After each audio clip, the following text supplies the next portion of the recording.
Hai konten kreator pemula, udah yakin target pasar kamu siapa? Niche kamu udah spesifik dan beda dari yang lain? Bingung bikin strategi konten yang menarik dan hasilin cuan? Tenang aja, buku Content Creator Black Book lewat konten ini bakal bantu kamu temuin jawabannya. Dari cara riset target pasar yang tepat, nentuin niche yang profitable, sampai strategi bikin konten yang engaging dan viral.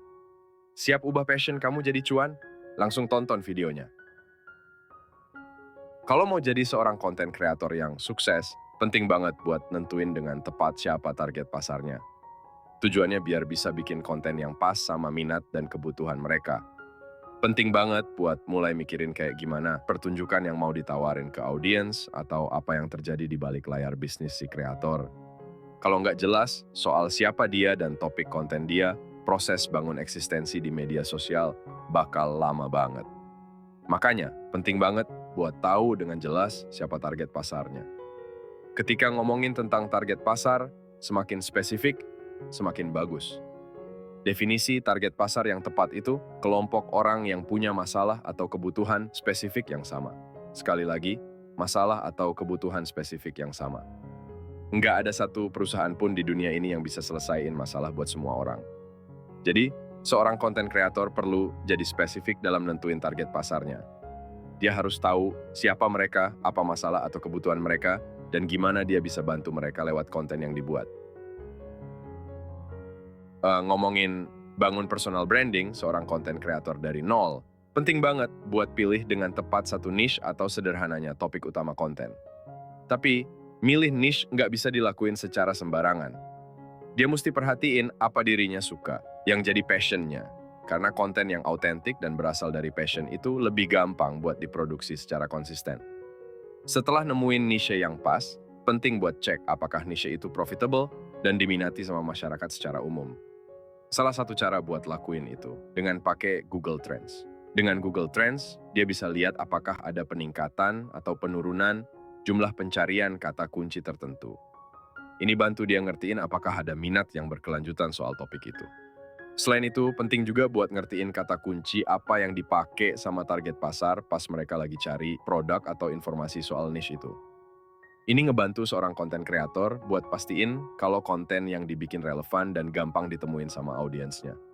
Buat pastiin kalau masalah yang dihadepin sama target audiens beneran ada, dia bisa lakuin riset lewat forum diskusi kayak Facebook Groups. Semakin dia ngertiin pasar, semakin gampang buat bikin konten yang relevan dan bermanfaat buat mereka. Terakhir, pastiin kalau target pasarnya nggak cuma punya minat, tapi juga punya kemampuan buat beli produk atau layanan yang ditawarin. Ini bisa dilakuin dengan cek apakah udah ada orang yang jual produk di niche itu. Atau bisa juga cek marketplace buat lihat apakah ada permintaan yang tinggi buat produk atau layanan itu.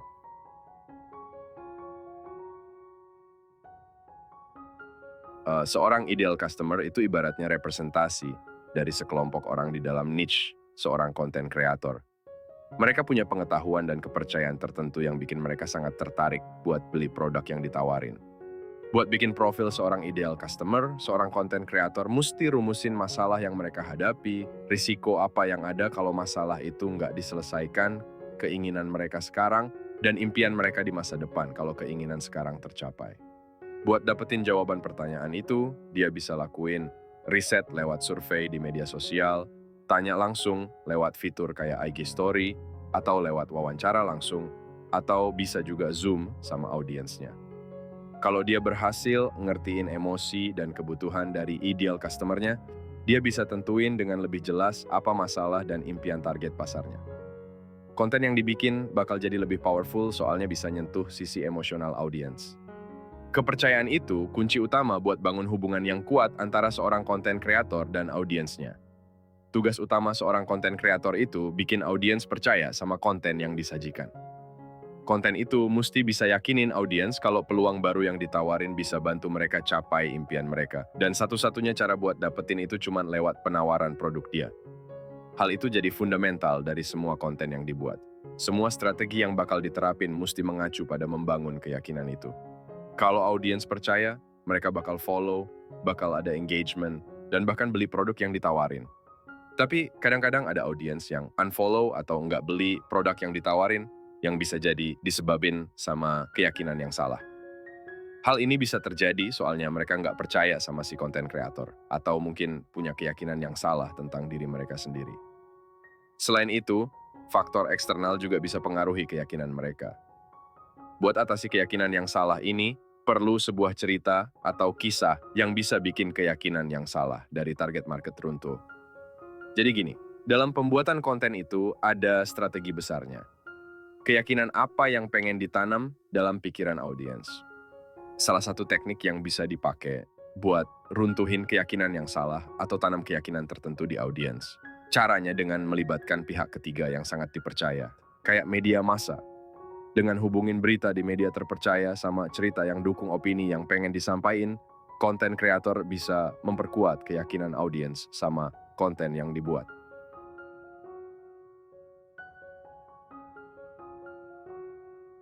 Ngomongin soal tingkatan kesadaran pelanggan, itu tuh kayak skala buat ngukur seberapa paham orang sama konten, topik, atau produk yang ditawarin. Jadi, level 1, paling bawah itu pas orang nggak nyadar kalau mereka punya masalah atau keperluan tertentu. Naik tingkat 2 di atasnya, itu pas mereka udah ngerasa ada masalahnya tapi masih belum nyari solusinya. Di level ini, sebagai konten kreator, mesti fokus sama storytelling yang bisa bikin mereka ngerasa, oh, ini emang masalah aku juga. Caranya bisa lewat cerita bahas studi kasus, bukti-bukti, atau wawancara. Ide utamanya tuh buat bangun minat mereka biar pengen nyari solusi dari masalah yang mereka hadapi. Kalau udah sampai level itu, nah mereka bakal naik ke level berikutnya, level 3, di mana mereka mulai cari solusinya sendiri. Nah, di level ini penting banget buat konten kreator rutin update konten, biar mereka gampang nemuin solusi yang ditawarin. Terus, kalau mereka udah pakai produk atau solusi tertentu tapi belum pilih produk yang ditawarin kamu sebagai konten kreator, nah kondisi mereka ini ada di level 4. Di level ini, mesti fokus jelasin keunggulan produknya dibandingin sama yang mereka udah pakai. Konten kreator mesti fokus nge-highlight manfaat tambahan yang bisa mereka dapat dari produk yang ditawarin. Terus, kalau mereka udah pakai produknya dan udah percaya, artinya mereka udah nyampe level kesadaran puncak. Di level ini, tugas konten kreator cuma tawarin upsell, bundle, paket promo, atau tawaran lainnya buat ngerawat kepuasan dan kepercayaan mereka. Jadi intinya, sebagai konten kreator, harus bisa nangkep di level mana audiensnya berada supaya bisa bikin konten yang sesuai sama kebutuhan dan tingkat pemahaman mereka. Dengan cara itu, konten kreator bisa dorong audienya terus naik ke level-level di atasnya dan akhirnya beli produk yang ditawarin.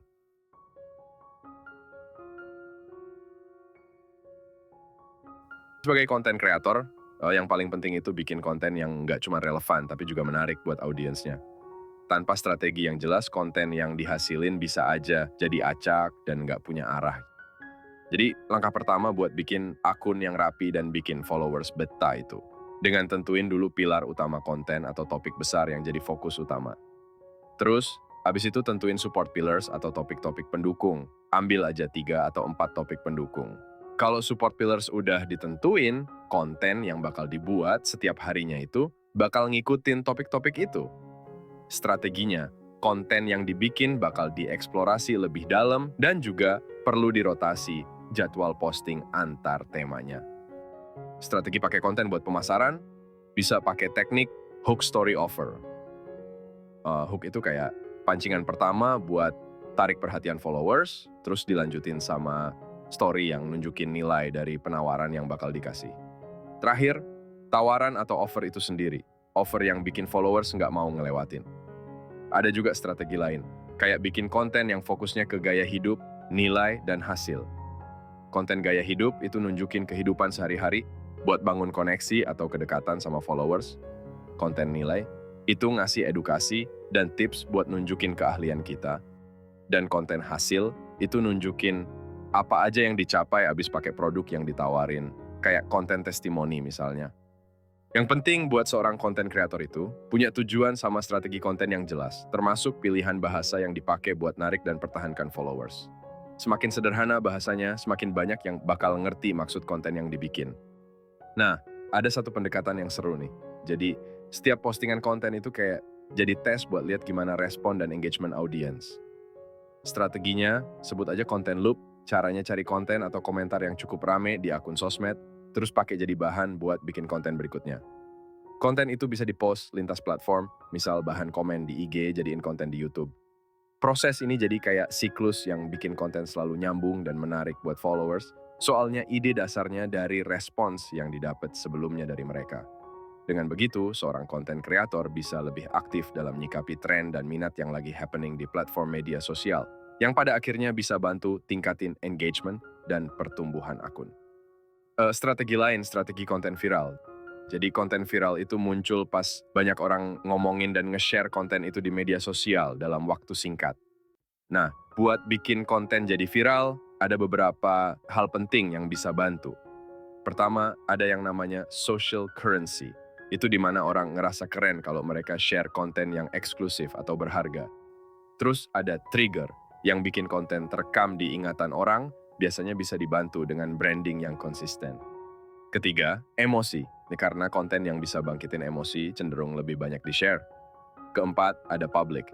Jadi konten yang relevan sama isu-isu terkini itu tuh lebih gampang nyebar. Kelima, practical value. Jadi kalau konten itu bermanfaat atau ngasih tips praktis, akan lebih banyak yang mau nge-share. Terakhir, story, karena konten yang punya cerita yang bisa nyentuh emosi orang cenderung lebih disukai. Nah, strategi tambahan buat bikin konten viral bisa juga dengan bikin konten yang memihak satu orang atau pendapat, di mana akan muncul beda pendapat yang bisa bikin diskusi panas di kolom komen atau bahkan di platform sosmed. Dan akhirnya konten pun jadi viral.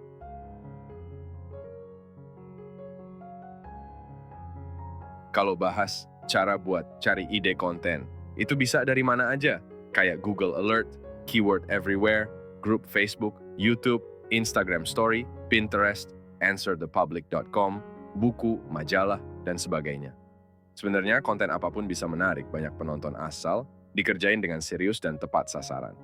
Nah, beberapa di antaranya, pertama, tema berguna. Jadi konten kayak gini isinya bakal kasih pengetahuan baru atau solusi buat audiensnya. Contoh, postingan daftar top 10 bla bla bla.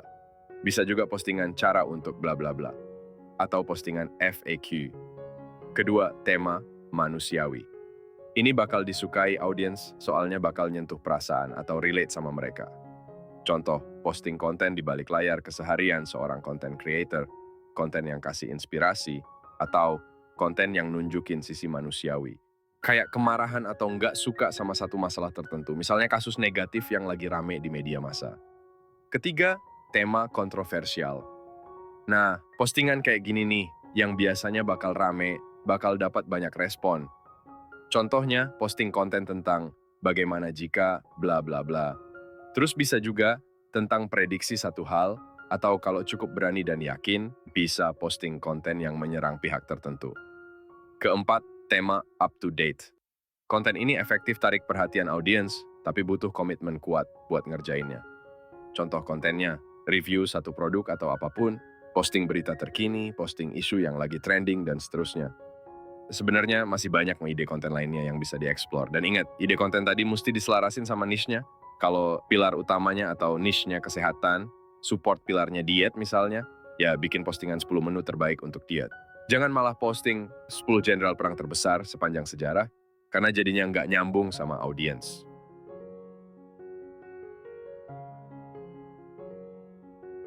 Bagi konten kreator pemula, penting banget buat sadar kalau di luar sana udah banyak konten kreator lain. Jadi buat bisa menonjol, perlu bikin konten yang beda dan unik. Ini bisa dari gaya atau penampilan, atau bisa juga pembawaan kontennya yang beda dari yang udah ada sebelumnya. Dengan begitu, konten kreator pemula bisa tarik perhatian audiens dan bikin konten mereka jadi kelihatan dan diperhatiin. Konten kreator pemula, mereka itu punya pilihan buat milih platform yang sesuai sama keahlian dan preferensi mereka. Misalnya kalau suka ekspresi langsung di depan kamera, YouTube cocok banget. Kalau suka visual, Instagram pas buat posting gambar. Kalau suka audio, Spotify jadi pilihan yang oke. Tapi yang penting, pilihannya itu harus pas sama di mana target pasarnya berada.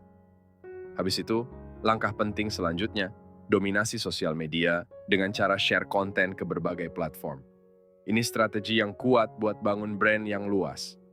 Tekniknya, siapin dulu konten utama yang panjang dan komplit. Terus, Konten itu bisa dipecah-pecah jadi bagian-bagian kecil buat dipakai di konten-konten pendek kayak Instagram Stories, Feed, Reels, atau YouTube Shorts. Setelah konten udah kesebar di berbagai platform sosial media, perlu buat perhatiin strategi list building atau bangun database sendiri. Taruh pintu di semua platform sosial media buat masuk database, misal daftar email atau grup chat, biar kedepannya bisa dipakai buat prospek bisnis yang dipunya. Sampai titik ini, kita udah belajar soal konten kreator, mindsetnya plus frameworknya di part pertama. Juga soal target market, strategi eksekusi konten dan ide kontennya itu sendiri di part kedua ini. Sebentar lagi kita bakal sampai di part terakhir, yang jadi tujuan utama seorang konten creator, nggak lain dan nggak bukan, soal monetisasi. Dapetin penghasilan dari konten. Sampai jumpa di part 3.